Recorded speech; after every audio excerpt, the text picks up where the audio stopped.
All right. Need to turn the microphone up before the lips start moving. There we go.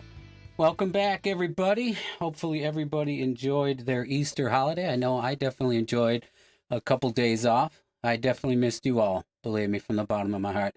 My first commenter, Mitch Smolin, late start. Thanks, Mitch. I know that. That's kind of our signature. If you tune in at 8, if you're running late, as I am always often, it's a pretty safe bet to tune in at about 8:03, and you just won't miss a thing. All right. Martha Chaya, Cookie Chaya, waiting patiently. Another smart aleck comment out of the chat room here.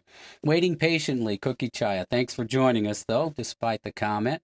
Again, I hope everybody had a good Easter and was able to celebrate with a very small amount of people and have as much fun as you could with the same people that you've been together with for the past month or so.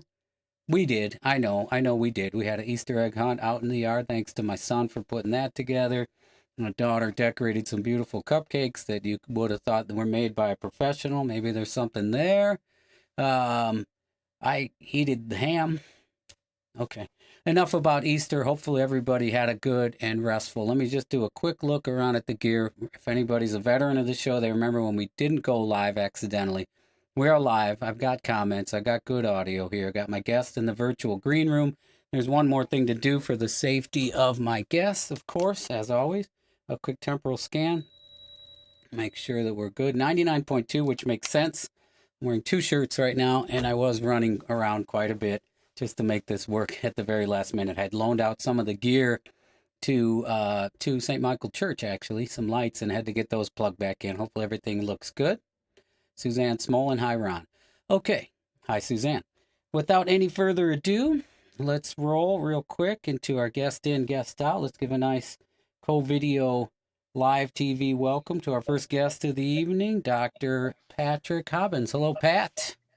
Hi, Ron. How are you? I'm doing well today. Yeah, we were hurrying. You were probably sitting there panicking when I hadn't called you at about 7:58, wondering if it was still on, right? I got a little warm under the collar, but probably about like you, about 98.9. Yeah, right, exactly. Yeah, my concern was that you might be called out on a medical emergency of some sort and we were going to scrub the whole thing, which I couldn't be too mad about. But turned out it was I who was running behind. Again, no surprise. So the reason I brought you on was to talk a little bit about some of the medical aspects of what you're seeing. You know, I try to bring in professionals and trustworthy people about COVID-19, as well as a new project that you're working on I want to get to. But some of what we have to talk about first informs that coming up next. So when we talked earlier, we talked a lot about telemedicine, right? Right, yeah. And that you had gotten a start in doing that, and it kind of set up the stage for what you're beginning to work on now. So tell us a little bit about that. Yeah, so telemedicine is kind of an area in medicine that it's been around for a while.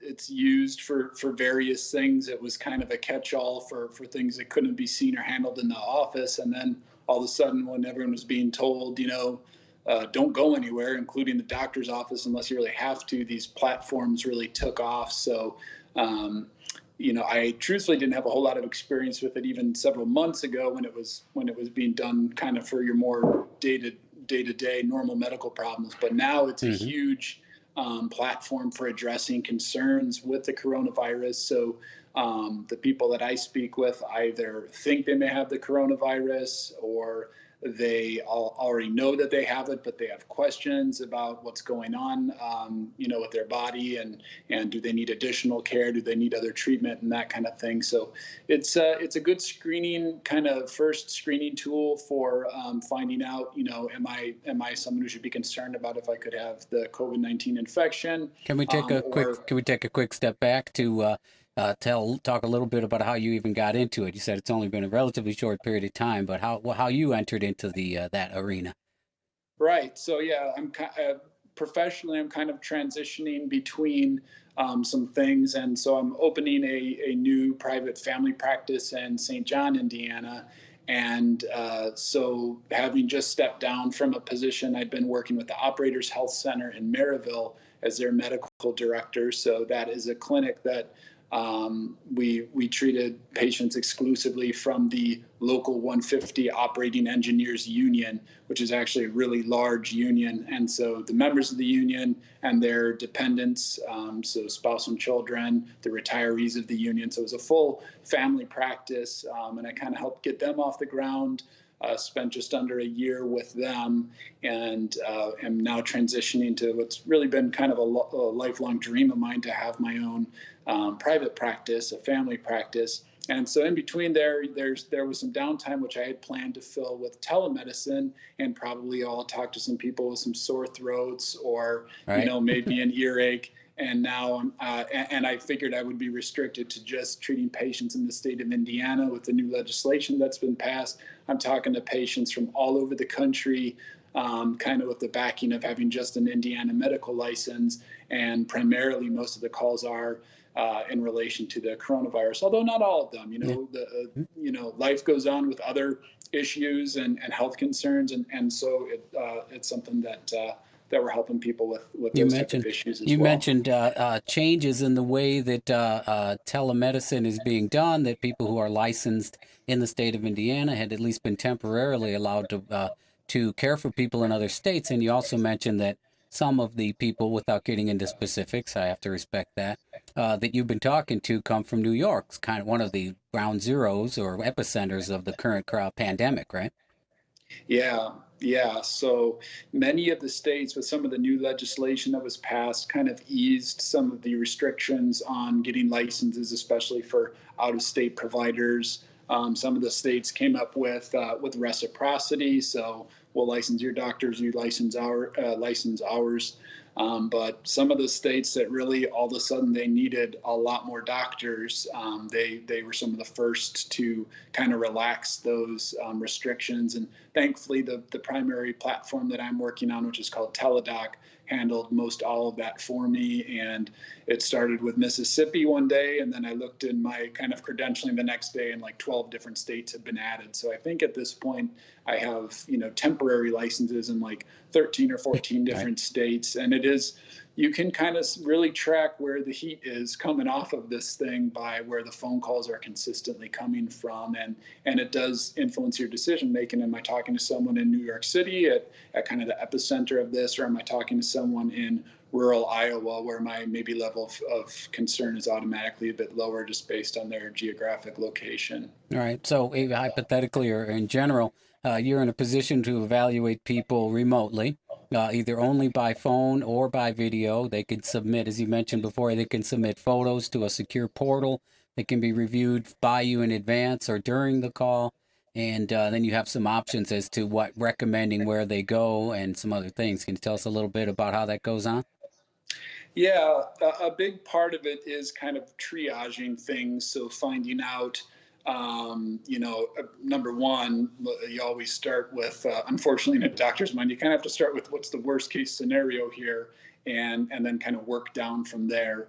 So a lot of times we're kind of sounding things out together, and I'm listening for subtle cues about how is their speech. Does it seem like they're struggling to get their words out? Are they speaking easily? Do I hear them coughing? That sort of thing. But really, the system has parameters built in, and we're kind of getting constant updates on what to look for. So we're starting with fever, cough, shortness of breath. We're looking for past medical history of other health problems like diabetes or high blood pressure or heart disease that would increase their risk of having complications from an infection, and then going through different algorithms on who needs to be tested, who needs to just stay home from work and ride it out, and who needs to get emergency care. So Mhm. that's kind of a big role for telemedicine platforms is triaging the problems, treating what you can safely over the phone, but also recognizing the limitations of the platform, and trying to Right. identify patients who need a face-to-face Right. visit. You mentioned that. I want to move on to some another topic, but you mentioned that you do have their contact information, and the platform that you use has an ability for you to immediately engage or get an ambulance or call, right? Get somebody, call 911 on their behalf, right?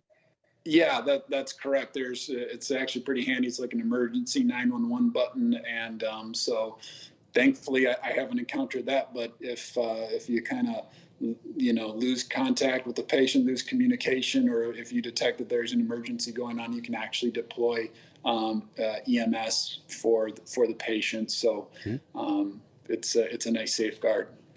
We did want to talk about your practice that you're launching here coming up in June. Cobbins Medical, right? Cobbins Medical? Correct. Which Yeah. takes on a little different approach, something that hasn't been implemented here in the area. I've read about it, but if you could tell us a little bit about how that works. Yeah, gladly. So the practice is called Cobbins Medical. It's a direct primary care practice. What direct primary care really means is that the physician and the patient directly engage one another in the healthcare relationship. So that's kind of a long way of saying we don't accept health insurance for being a member of our clinic.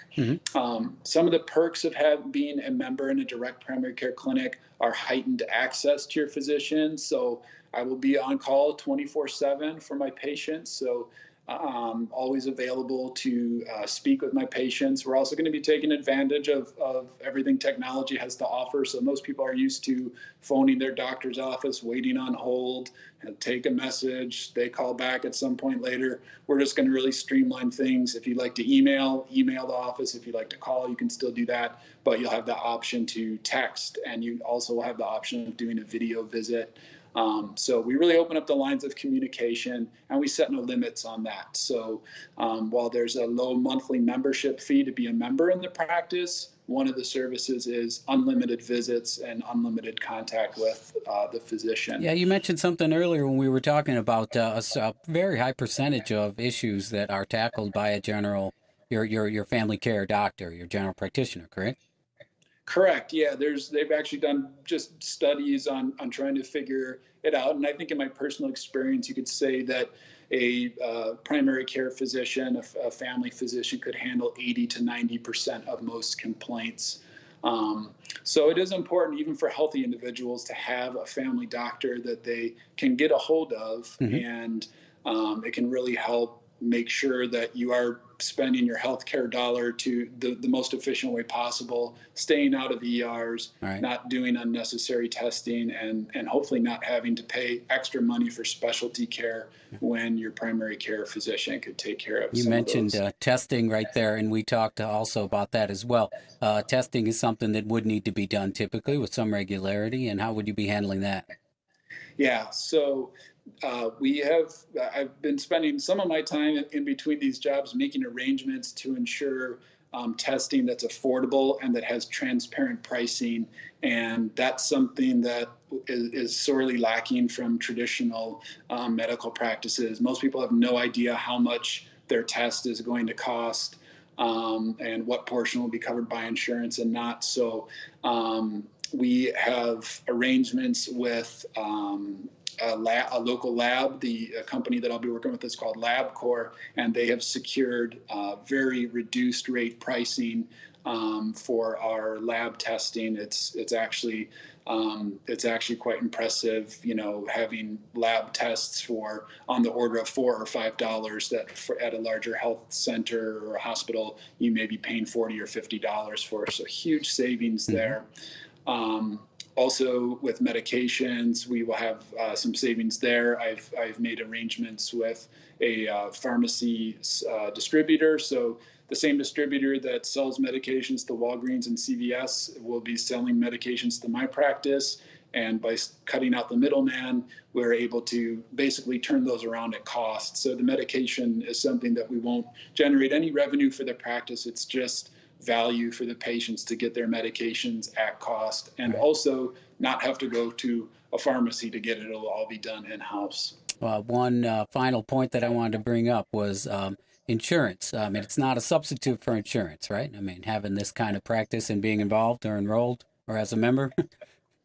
Right, correct. Yeah. So we're very careful not to kind of advertise ourselves as an insurance plan or policy. And it's certainly important to have some type of coverage in place for catastrophic or major medical expenses. But our feeling is that primary care is not an unexpected expense. It's a predictable expense. Everyone should be getting checkups. And if you know that you have chronic health problems, it's not a surprise that you need your lab work checked if you have diabetes, or your blood pressure measured if you have high blood pressure. So primary care is mostly predictable and should be affordable.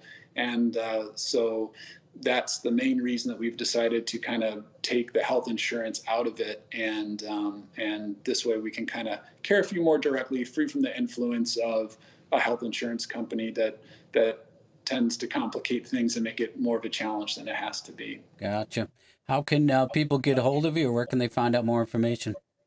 Thank you. Yeah, so I put a lot of work into our website. It's www.hobbinsmedical.com. Also have a Facebook page. So my name is Dr. Patrick Cobbins. You can search me as Patrick Cobbins on Facebook. Have a business page for Cobbins Medical Direct Primary Care. The new office will be in St. John. Most people are familiar in the area with Allsip Nursery. So we're in a strip mall right across the street from there. It's a small office. I'm really excited about it. And so people can just stop in and check it out on or after June 1st once we're open. And all the information you would need is on the website, hobbinsmedical.com. All right. Well, a lot of planning went into it, a lot of forethought. Hopefully you think you aren't majorly set back, and hopefully you can have a on track with the grand opening, as you say, on or around June 1st. We're all hanging in there. Definitely. Yeah. Thank you. Appreciate it. Yeah, Patrick, I appreciate your time. Thanks for joining us. We will be checking back with you possibly. If this just continues to drag on, we may check back and see how things are going. Yeah, I'd be glad to give you an update. All right, perfect. Thanks for joining us. Enjoy the rest of your evening. We're going to roll you off here. We'll see you later, Patrick. Thank you, Ron. All right. We're going to put up the logo, and we'll be right back with our second guest. Thanks to Patrick Cobbins, Dr. Patrick Cobbins from Cobbins Medical. 1 second.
All right, and just like that, we are back. Sorry we didn't have any music on because I wanted to make sure that our next guest was properly situated in the virtual green room before we brought him on.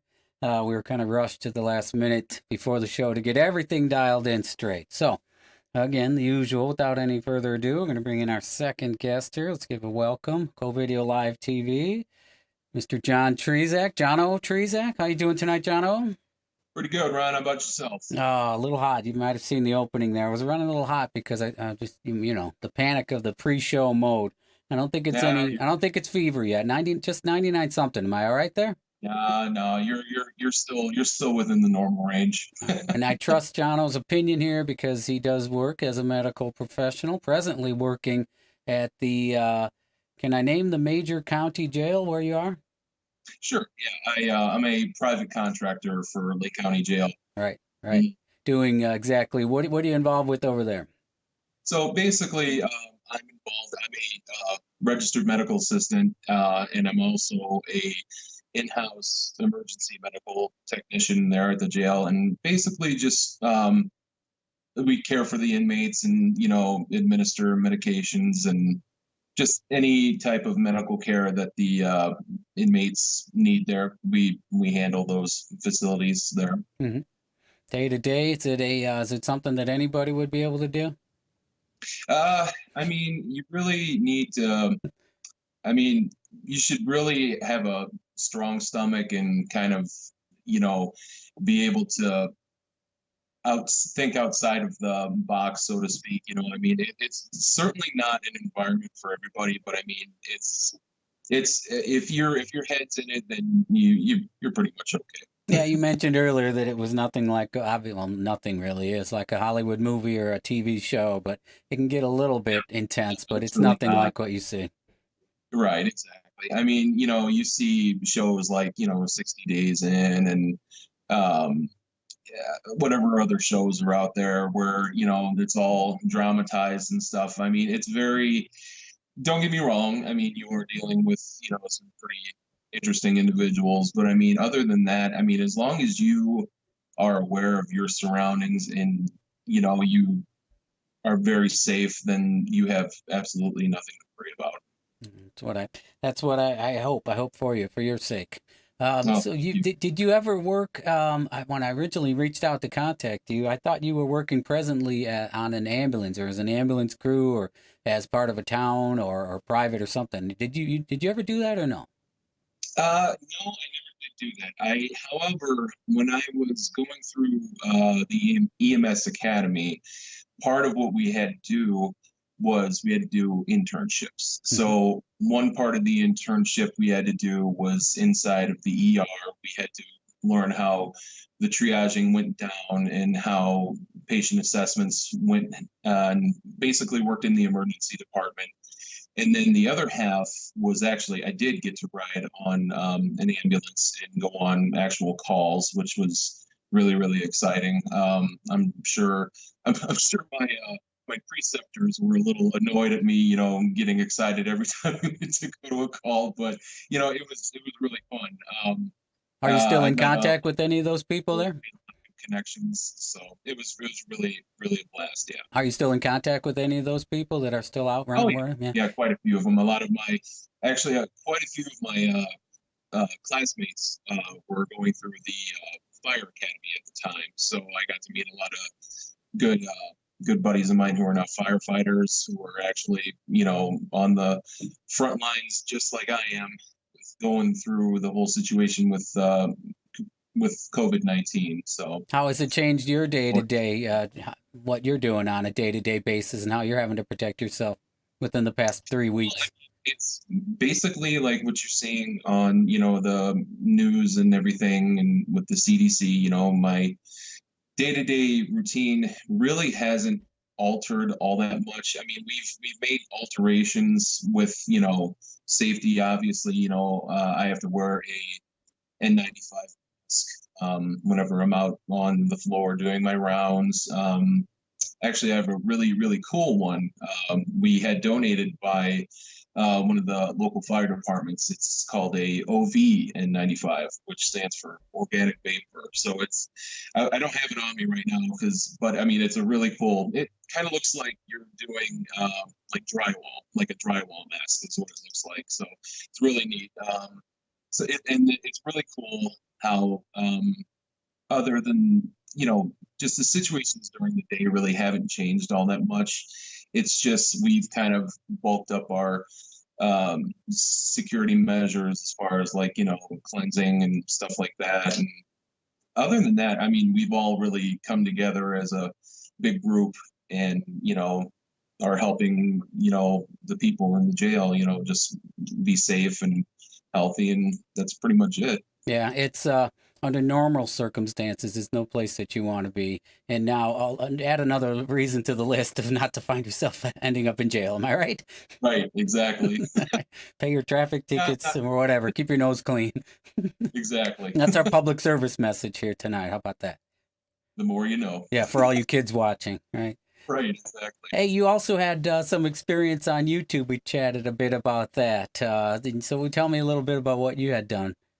So back in late fall, late October, I had come up with a show called Bad Medicine. It's actually on YouTube. If any of the viewers want to check it out, it's Bad Medicine. You should be able to just type it in. Hopefully, not find the Bon Jovi song, but you know, I mean, Please. if you just look up, if you type in my name, John Trezak, Bad Medicine, you should be able to find my channel. Basically, what I did with that was I take the whole idea behind it was I took scenes from 80s action movies and kind of break down like what's going on. So like the scene from, I don't know, I'm sure you've seen it. The scene from let's think of a good one. Scene from Commando with Arnold Schwarzenegger. There's a scene where he he takes a like a saw blade and chops off a guy's arm with it. So basically, what I do with that is we would watch a scene and I would kind of just stop and say, okay, let me explain to you what's going on here. So I kind of break it down in layman terms and kind of explain what's going on. So if you lost an arm, you would have, not only massive blood loss, you would have, severe trauma to that area. You would need to stop the bleeding immediately. So but it ties together a couple of interesting themes. Like just a joking around way. Obviously, my show has a lot of violence and a lot of swearing and stuff because I'm of the firm belief of Tony Robbins, the Tony Robbins belief, where you use profanity to kind of break the noise that's going on in people's heads, and just to kind of get their attention and kind of say, hey, check this out. But the way I came up with it is actually kind of funny. I was sitting in my class when I was going through EMS school, and we would always have to watch tutorial videos and instructional videos on certain assessment situations. And I remember in the suggested videos area, there was a video called Honest Action, breaking down Die Hard. And I was like, what is this? So I click on it, and it was a two or 3 minute video where they had trauma surgeons go through the entire movie of Die Hard and take scenes from the movie and break down what's going on. So the scene where he's walking through the glass and they show him pulling the glass out of his feet, they actually had trauma surgeons go in there and say, well, that's glass foreign bodies with lacerated tendons right there. And then they would break down the actual survival rate that someone would need to go through a situation like that. So I think it took I think it ended up he ended up in real life dying 5 times. So it was kind of funny. And so I kind of took that concept and I wanted to make it a little more personal and a little more entertaining, just, to kind of see what I could do with that. And, obviously I do kind of a cold open with each episode. There was the one episode we did for RoboCop. There was a scene where I open up the door and, Arnold Schwarzenegger is sitting there and he tells me to screw off pretty much. I don't want to say, profanity on the show here, but it's just little skits like that we do to open up the show, and it's just basically the same kind of format that you have going on with a video TV or so. Yeah, we're trying to provide some entertainment in the middle of this. So if people are all binge watched out on everything that's available on Netflix or whatever their platform is, they can try to steer over to YouTube for something a little different. Trezak, spell Trezak for us if they're looking for Trezak. Oh, it's Trezak. Gotcha. All right, on YouTube, and the name of the channel was Bad Medicine. Bad Medicine. And if you get to something Bon Jovi related promptly for your own health, flip off that, please. My wife's gonna kill me. She's a huge fan. Jono, I'm gonna cut you here. I appreciate you coming on and making some time for us. We'll check back in with you and see how things are going with you and the life at the Lake County Jail. Hopefully we can still reach you. You get one phone call a day. Can we call you from there? Yeah, absolutely. Not a problem. Does Skype count? Excuse me? Can you do one Skype a day if you were in there? Is your one call, could it be a Skype call? Yeah, sure. That wouldn't be a problem. All right, Jono. I'm going to roll off the audio here. Anybody you want to say hello to? Yeah, I want to say hello to, I think my dad, my mom, and my brother, and my sister, my girlfriend are all watching. So, hi, guys. Hopefully, yeah. Don't forget to subscribe, right? Subscribe and hit the like button. Exactly. Hit the like button and subscribe. All right, John. Thanks for joining us. Thanks a lot, man. I appreciate having me on. You're welcome. All right, guest in, guest out. There he goes. All right, we went a little bit over there, but I hope everybody found some of that entertaining and informational. We will be back tomorrow with episode number 26. One thing not to forget, we do have an email, covideolivetv@gmail.com. There's no spaces or punctuation there. covideolivetv@gmail.com. If you want to get in touch with us and send us something interesting, either written, photos, video, related to the whole COVID pandemic that's been going on. Who's late joining the show? Looks like Jack Hill joining the show. He's here. Sorry you're late. We're sorry you're late too, because we're going to be ending things right about now. We want to say hello to a couple people.